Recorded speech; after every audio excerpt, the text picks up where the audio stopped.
శ్రీ గురుభ్యో నమ శ్రీమాత్రే నమ. ఆదిత్యాయ చ సోమాయ మంగళాయ బుధాయ చ గురుశుక్ర శనిభ్యశ్చ రాహవే కేతవే నమ. విశ్వావసు నామ సంవత్సర ఉగాది శుభాకాంక్షలతో ఈ సంవత్సరం ఒక్కొక్క రాశి వారికి ఏ విధంగా ఉండబోతూ ఉంది, ఆ రాశి ఫలితాల గురించి మనం తెలుసుకుందాం. మొట్టమొదలు మేషరాశి. ఈ మేషరాశిలో అశ్విని 4 పాదాలు, భరణి 4 పాదాలు, కృత్తిక 1 పాదం ఉంటుంది. కాబట్టి ఒకవేళ నక్షత్రాలు తెలియనటువంటి శ్రోతలు వారి అక్షరాలపైన కూడా మనం రాశి తెలుసుకోవచ్చు. చూచే, చోళ, లీలు, లేలో, ఆ ఈ అక్షరాలు ఎవరైతే ఉంటాయో వాళ్ళు మేషరాశిని చూసుకోవాలి. మరి మేషరాశి విశ్వావసునామ సంవత్సరంలో గమనించినప్పుడు వీరికి ఆదాయము 2 ఉంటే వ్యయము 14 ఉంది. రాజపూజ్యం 5 ఉంటే అగౌరవం 7 ఉంది. తస్మాత్ జాగ్రత్త. ఆదాయ విషయంలో కూడా భయపడవలసినటువంటి అవసరం లేదు. శుభకార్యాలకు ఎక్కువ ఖర్చు చేస్తారు కాబట్టి అనవసరమైనటువంటి ఖర్చులు చేయరు కాబట్టి ఆదాయం గురించి భయపడకూడదు.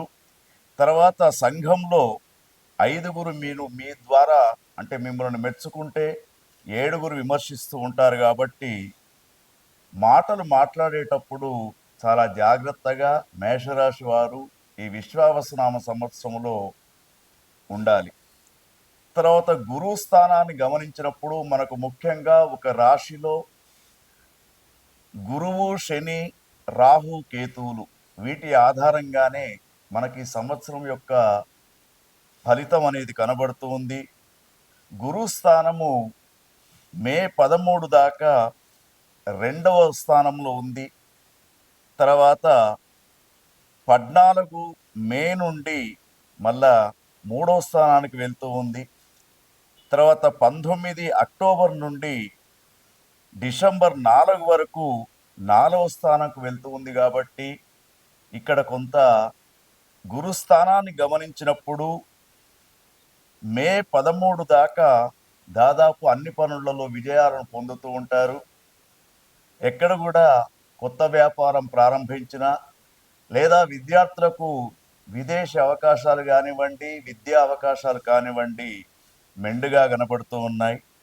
అయితే ఎప్పుడైతే గురుబలం తగ్గిపోతూ ఉందో అప్పుడు కొంత జాగ్రత్తగా ఉండవలసినటువంటి పరిస్థితి.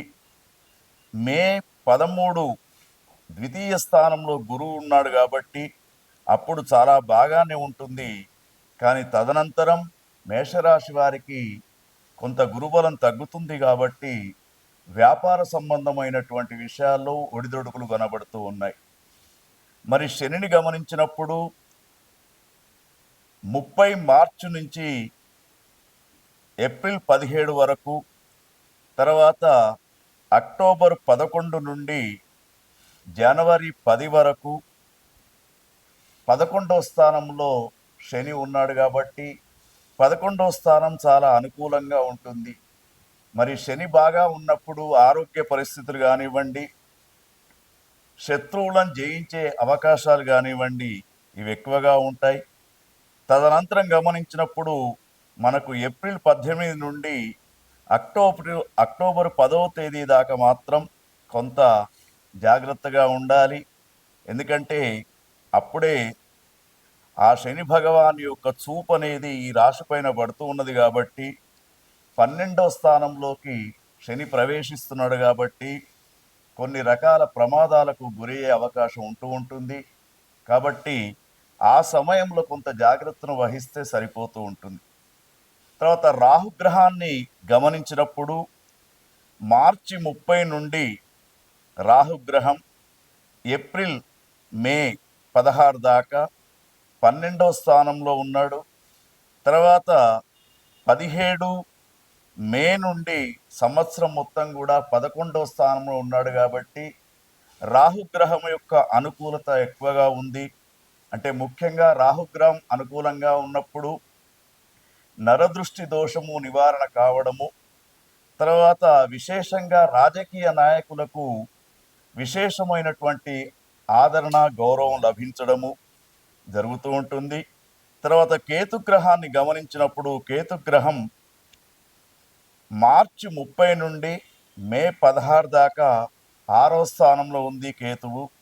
తర్వాత 5వ స్థానంలో ఉంది కాబట్టి 6వ స్థానంలో ఉన్న సమయం దాకా కేతుగ్రహం అంటే మీలో ఉన్నటువంటి జ్ఞానం అనేది ఉపయోగపడుతూ ఉంటుంది. జ్ఞానాన్ని ఇచ్చేవాడు కేతుగ్రహం కాబట్టి మీ జ్ఞానం ద్వారా ఎంత కఠినమైనటువంటి సమస్యలు వచ్చినా కూడా వాటికి అనుకూలంగా మీరు ముందుకు పోతూ ఉంటారు. ఇక మేషరాశి వారి యొక్క విశ్వావసునామ సంవత్సరంలో ఫలితాలను గమనించినప్పుడు దాదాపు మిశ్రమ ఫలితాలు కనబడుతూ ఉన్నాయి. మే మాసం వరకు మీరు కొత్త వ్యాపారాలు కానివ్వండి, విద్యార్థులు విదేశాలకు వెళ్ళడానికి అవకాశాలు కానివ్వండి, వ్యాపారస్తులు కొత్త పంటలు వేయడం కానీ, కొత్త బిజినెస్లు ప్రారంభం చేయడం కానీ ఇవి బాగా ఉంటూ ఉంటాయి. అయితే ముఖ్యంగా జూన్, జూలై, ఆగస్టు, సెప్టెంబర్ ఈ 4 మాసాలు, తర్వాత ఫిబ్రవరి, మార్చి, ఏప్రిల్ ఈ 3 మాసాలు కొంత గ్రహస్థితి అనుకూలంగా లేకపోవడంతో అనారోగ్య సంబంధమైనటువంటి బాధలు వచ్చే అవకాశం ఉంది. మూత్ర సంబంధమైనటువంటి వ్యాధులు మేషరాశి వారికి ఈ సంవత్సరం కొంత కనిపిస్తూ ఉన్నాయి. శస్త్రచికిత్సలే కావచ్చు, తర్వాత ముఖ్యంగా మానసిక పరమైనటువంటి ఆందోళనలు కూడా కొంత కనబడుతూ ఉన్నాయి. కాబట్టి మీరు ఆధ్యాత్మిక పరమైనటువంటి విషయాలను చూస్తూ ఆధ్యాత్మిక పరమైనటువంటి దైవ దర్శనాలు కానివచ్చు, తీర్థయాత్రలకు వెళ్తే బాగా ఉంటుంది. విద్యార్థులకు, వ్యాపారస్తులకు, రైతన్నలకు, కళాకారులకు, మహిళలకు, యువతి యువకులకు అన్నిటా 50% విజయ అవకాశాలు ఉన్నాయని మనం విశ్వావసునామ సంవత్సరంలో మేషరాశి యొక్క ఫలితాలను గమనించినప్పుడు చెప్పవచ్చు. అయితే ఈ మేషరాశి వారు ఇంకా అన్నిటా విజయాన్ని సాధించడానికి మీరు చక్కనైనటువంటి శివారాధన చేయాలి. తర్వాత శివునికి సంబంధించినటువంటి నవగ్రహ పాశుపతం, శనిగ్రహానికి సంబంధించినటువంటి స్తోత్ర మాలికలు ప్రతిరోజు చదువుకుంటే మీకు అన్నిటా విజయాలు, విజయ అవకాశాలు కనిపిస్తూ ఉంటాయి. ఓం తత్సత్. ఇంత కఠినమైనటువంటి సమస్యలు వచ్చినా కూడా వాటికి అనుకూలంగా మీరు ముందుకు పోతూ ఉంటారు. ఇక మేషరాశి వారి యొక్క విశ్వావసునామ సంవత్సరంలో ఫలితాలను గమనించినప్పుడు దాదాపు మిశ్రమ ఫలితాలు కనబడుతూ ఉన్నాయి. మే మాసం వరకు మీరు కొత్త వ్యాపారాలు కానివ్వండి, విద్యార్థులు విదేశాలకు వెళ్ళడానికి అవకాశాలు కానివ్వండి, వ్యాపారస్తులు కొత్త పంటలు వేయడం కానీ, కొత్త బిజినెస్లు ప్రారంభం చేయడం కానీ ఇవి బాగా ఉంటూ ఉంటాయి. అయితే ముఖ్యంగా జూన్, జూలై, ఆగస్టు, సెప్టెంబర్ ఈ 4 మాసాలు, తర్వాత ఫిబ్రవరి, మార్చి, ఏప్రిల్ ఈ 3 మాసాలు కొంత గ్రహస్థితి అనుకూలంగా లేకపోవడంతో అనారోగ్య సంబంధమైనటువంటి బాధలు వచ్చే అవకాశం ఉంది. మూత్ర సంబంధమైనటువంటి వ్యాధులు మేషరాశి వారికి ఈ సంవత్సరం కొంత కనిపిస్తూ ఉన్నాయి.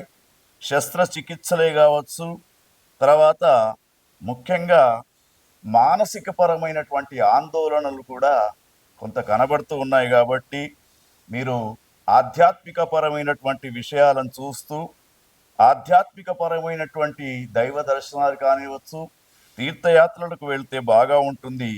విద్యార్థులకు, వ్యాపారస్తులకు, రైతన్నలకు, కళాకారులకు, మహిళలకు, యువతి యువకులకు అన్నిటా 50% విజయ అవకాశాలు ఉన్నాయని మనం విశ్వావసునామ సంవత్సరంలో మేషరాశి యొక్క ఫలితాలను గమనించినప్పుడు చెప్పవచ్చు.